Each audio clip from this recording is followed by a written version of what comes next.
Hello friends, welcome again to this channel. Today, I am showing you a circuit problem. This is an alternating current circuit problem wherein we are asked to get the currents. So let's go.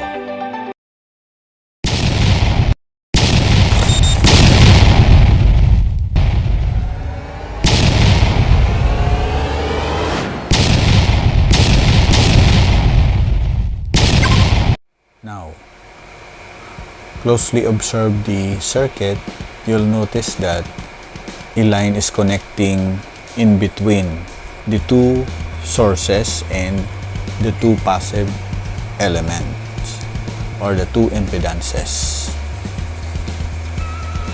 So you can right away get the or determine that the connection between the source and the other impedance, which for example 3 plus J6, the voltage of that is the same as the voltage of the other one, which is 100 cs of 90 degree to 5 minus J6 impedance. Now how do you get the current I sub 1? Notice that by just applying Ohm's law, we can right away get the value of I sub 1. Okay? So, I sub 1 value is simply as, you'll notice here that that will be the voltage by using Ohm's law.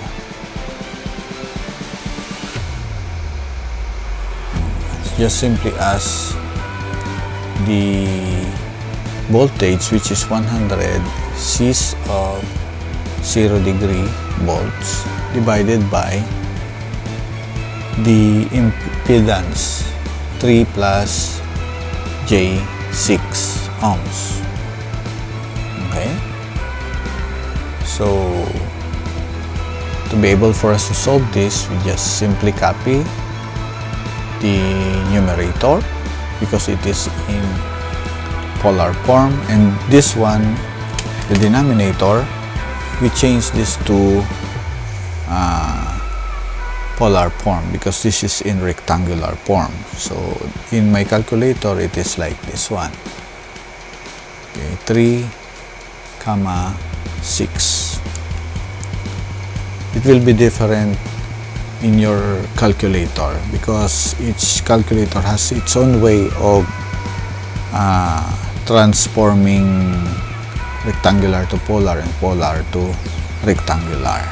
So study your calculator. So this will be the part of the polar, which is 6.708 or 71. The angle is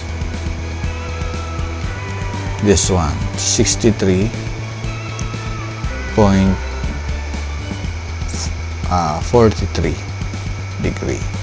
Okay, so the reason why I transform this, because it is much easier for us to divide if the phasor form is in polar form. Okay, so I just simply divide the outside. So 100 divided by 6.71. So it will give me 14.90. So this is simply the division of 100 divided by 6.71. Now, in the case of the angle, since this is in the denominator, when I place this to the numerator, it will change.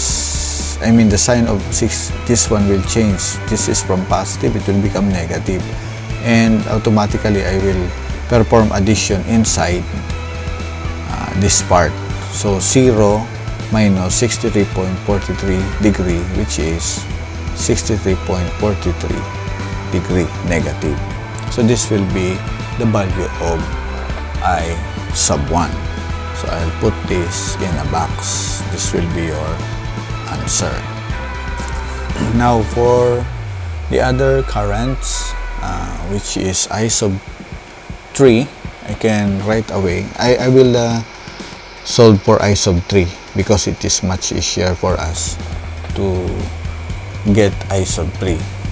So I sub 3 is just simply as the voltage using again Ohm's law, that is 100 cis of 90 degree, which volt, divided by 5 minus J6 ohms. So again, I'll copy this one, 100 cis of 90 degree over, so I'll again change this to polar, so that is 5 cis of comma negative 6. Then this is now the part of the polar outside the angle 7.81, and the angle is negative 50.19 degree.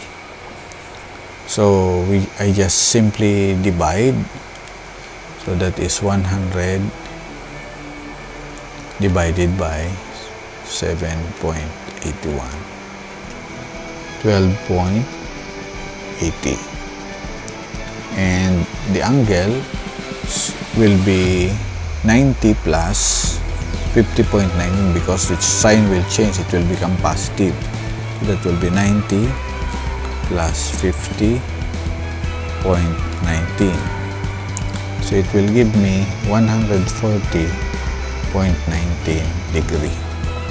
So this will be my I sub 3 answer, 12.80 cis of 140.19 degree.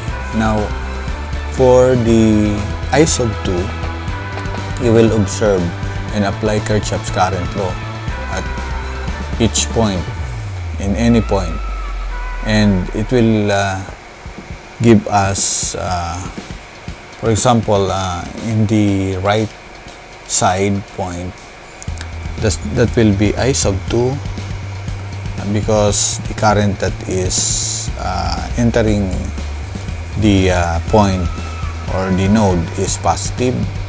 So I sub 2 and will be entering, and also I sub 1 is entering, and I sub 3 is leaving, and you set it to 0. So this is the Kirchhoff's current at that node on the right side. Okay, now we are looking for I sub 3.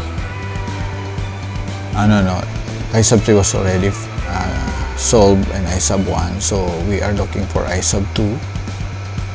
Okay, I sub 2 based on this equation is I sub 3 minus I sub 1, and I sub 3 is 12.80 cis of 140.19 minus I sub 1, which is 14.90 cis of negative 63.43.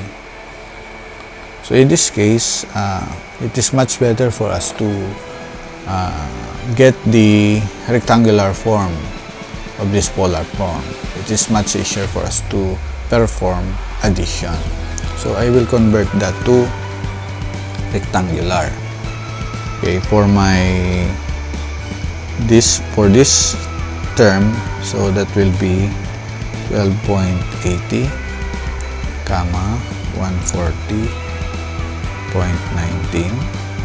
Okay, so this is negative 9.83, and for the real part, not for the real, for the imaginary part, that is plus, the imaginary part is 8.19. Okay, this is the rectangular value of this term, and for this one, minus, I'll just put a minus here and place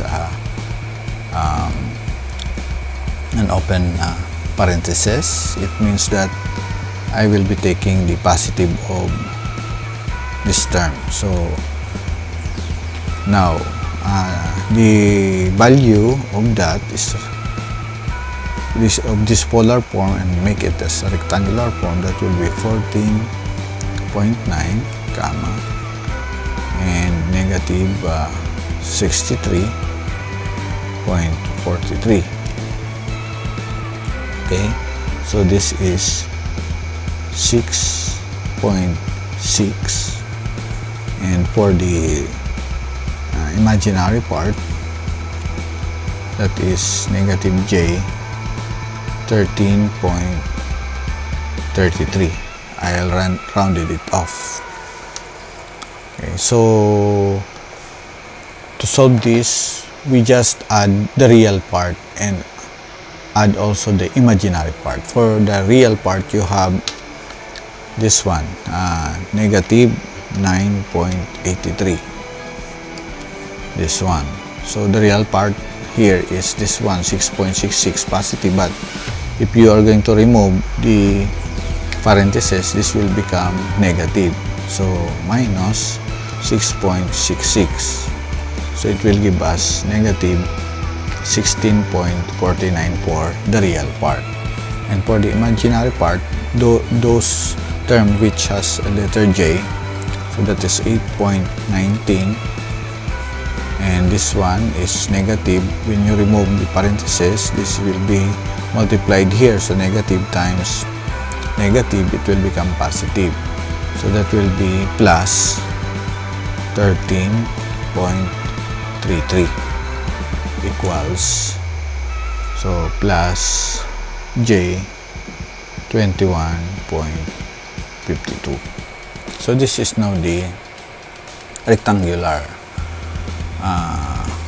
value of your I sub 2, but since I think we should make it in polar form, since the other values for the current is in polar form, so we just make it and use our calculator to convert it to polar form.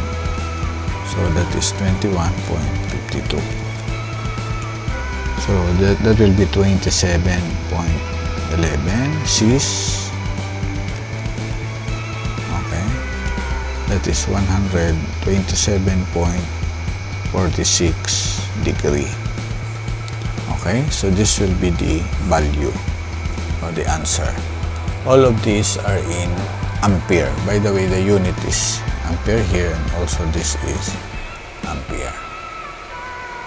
Okay, so this is it. So thank you so much for watching.